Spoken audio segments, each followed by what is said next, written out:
ያቺን ሴት ተማሪ ያወቃችኋት? ዝም ስለምትልና ከማንም ጋር ነገር ስለማትፈላለግ እንደ ፈሪ ተደርጋ የምትቆጠረዋ እቺ ሴት ማለት ያቺ ተማሪ ነች።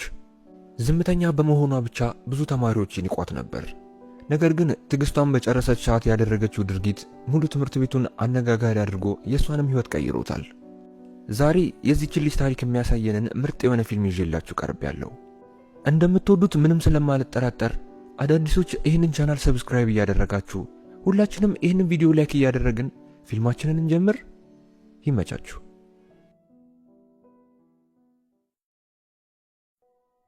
እቺ ሴት ማሪያ ትባላለች። ጥሩ መልክና ጥሩ ልብ ያላት በትልቅ ታዋቂ ትምህርት ቤት ውስጥ የምትማር ምስኪን ሴት ተማሪ ነች። ማሪያ በትምህርቷ ጎበዝ፣ በጸባያም የተመሰከረላት፣ ድምጿን ጮክ አድርጋ እንኳን የማትናገር ጥሩ ጸባይ ያላት ተማሪ ናት። ነገር ግን ዝምተኛነቷ ጅልና ፈሪ ከሚባሉ ተማሪዎች ውስጥ እንድትመደብ አድርጓታል። በዚህም ምክንያት አንዳንድ ተማሪዎች ጥቃት ያደርሱባት ነበር።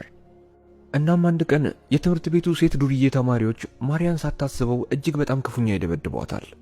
በጣምም ተጎድታ ራሷን እስከ መሳት ደረጃ ብትደርስም ተማሪዎቹ ጥፋታቸውን ለመሸፈን ሲሉ ለሷ እርዳታ ከመጥራት ይልቅ ከዛ ቦታ መሸሸን ምርጫቸው ያደርጋሉ። ፖሊስ ጉዳዩን ደርሶበት የመጀመሪያ ተጠርጣሪ ስለነበሩ እነዛን ዱርዬ ተማሪዎች በጥያቄ ያፋጥጧቸዋል። ነገር ግን እነዚህ ተማሪዎች ማሪያን ከነጨራሹ ራሱ በደንብ እንደማያውቋት በመናገር ድርጊታቸውን ይክዳሉ። በዚህ ሰዓት ትዕይንቱ 2 ሳምንት ወደ ኋላ ይመልሰናል። ማሪያ እንደተለመደው በማለዳ ተነስታ ወደ ትምህርት ቤት እየሄደች ነው። እንደ ሁል ጊዜው ከጓደኛዋ ዲና ጋር በትምህርት ቤታቸው ባስ ውስጥ እያወሩ መንገዳቸውን እየቀጠሉ ነው።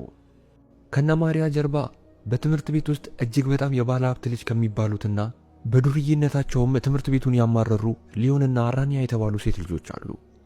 እነዚህ ተማሪዎች እጅግ በጣም የባለ ሀብት ልጆች ስለሆኑ አይደለም ተማሪ ድምጹን ከፍ አድርጎ የሚናገራቸው መምህር እንኳን የለም። እነዚህን ተማሪዎች ሙሉ የትምህርት ቤቱ ተማሪ ቢፈራቸውም ነገር ግን ማሪያ ስለነሱ ምንም ግድ አይሰጣትም ነበር። ከነሱ ጋር ምንም የሚያነካካት ነገር ባይኖርም እንደተከባበረች ነው መኖር የምትፈልገው። ሊያን የተባለችው ልጅ ማሪያን ነገር ለመፈለግ ደደብ ብላ ትሰድባታለች። ነገር ግን ማሪያ ምንም አይነት መልስ ባለመመለሷ ሊዮን ከማሪያ ጋር የምትጣላበትን ምክንያት ታጣለች። እናም ሊዮን ለጓደኛዋ አራኒያ ዛሬ ከትምህርት ቤት ቀርታ ቦይፍሬንዷን ልታገኘው እንደሆነ ትነግራታለች። ትምህርት ቤቱም ሊዮን ምነው ቀረች ብሎ ወደ እናቷ እንዳይደውል የትምህርት ቤቱን ስልክ በእናቷ ቁጥር ብሎክ እንዳደረገችው ትነግራታለች። ሳይነቃባትም እንዴት ከዚህ ባስ እንደምትወርድ ለጓደኛዋ ጥሩ ሐሳብ እንዳላት እየነገረቻት በአጋጣሚ ባሱ ተማሪ ለመጫን ሲቆም ሊዮን ትነሳና የማሪያ ጓደኛ ዲና ላይ ሻይ ትደፋባታለች። በዚህ መሃል ግርግር ተነስቶ ሁሉም ሐሳቡ ሲሰረቅ ሊዮን ቀስ ብላ ከባሱ በመውረድ ከዛ አካባቢ ትጠፋለች። ማሪያ ሊዮን እያደረገች ያለችውን ነገር አስተውላለች። ነገር ግን የኔ ጉዳይ አይደለም ብላ ስላሰበች ምንም ከመናገር ራሷን ትቆጥባለች። ዲና በሊዮን በጣም ተናዳለች። ምክንያቱም ሸሚዟ ገና በጠዋቱ ምንችክ ማለቱና ሙሉ ቀን የቆሸሸ ዩኒፎርም ለብሳ መዋላን ስታስበው በጣም እየደበራት ነው።